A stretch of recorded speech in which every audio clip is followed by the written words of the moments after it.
حدیث میں لکھا ہے کہ 70,000 علماء دجال کے ہاتھ پر بیعت کریں گے، تو معلوم یہ ہوا کہ دجال کوئی مذہبی شخصیت ہوگا۔ اب اگر مولویوں کو پتا ہو کہ یہ دجال ہے تو اس کے ہاتھ پہ بیعت کریں گے۔ اب جب یہ مولویوں کو یہ ہوا نا کہ ارے یار حدیث میں آ گیا ہے 70,000 علماء دجال کے ہاتھ پہ بیعت کریں گے، اس حدیث نے تو مولویوں کی کھٹیاں کھڑی کر دی۔ اب انہوں نے کہا کہ یہ یہودی علماء کے لیے کہا گیا۔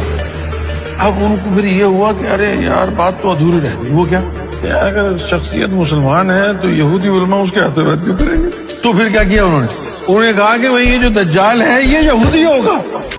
دیکھیے یہ شخص کتنا جھوٹ بول رہا ہے۔ ذخیرہ احادیث میں ایسی کوئی حدیث نہیں ہے جس میں یہ بات ہو کہ 70,000 علماء یہودی کے ہاتھ پر بیعت کریں گے، بلکہ صحیح مسلم شریف کی حدیث ہے، حدیث نمبر 7392۔ حضرت انس ابن مالک رضی اللہ تعالی عنہ راوی ہے، وہ کہتے ہیں ان رسول اللہ صلی اللہ علیہ وسلم قال یتبع الدجال من یہود اصبہان 70,000 علیہم الطیالسہ، کہ دجال کے پیروکار ماننے والے اصبہان کے 70,000 یہودی ہوں گے جو سیاہ چادریں اوڑھے ہوئے ہوں گے۔ یہ صحیح حدیث ہے۔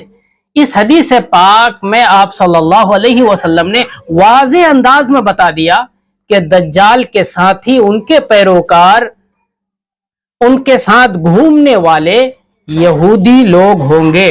اسی طرح سے مسند احمد کی حدیث ہے کہ دجال کے پیروکاروں کے اکثریت یہودی اور عورتوں کی ہوگی۔ یہ شخص کیا چاہ رہا ہے؟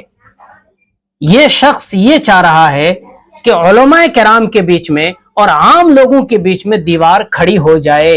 اس لیے اس طرح کے لوگوں سے بچنا چاہیے، اور یہ گوہر شاہی کا فتنہ ہے، اس سے ہم لوگوں کو بچنا چاہیے۔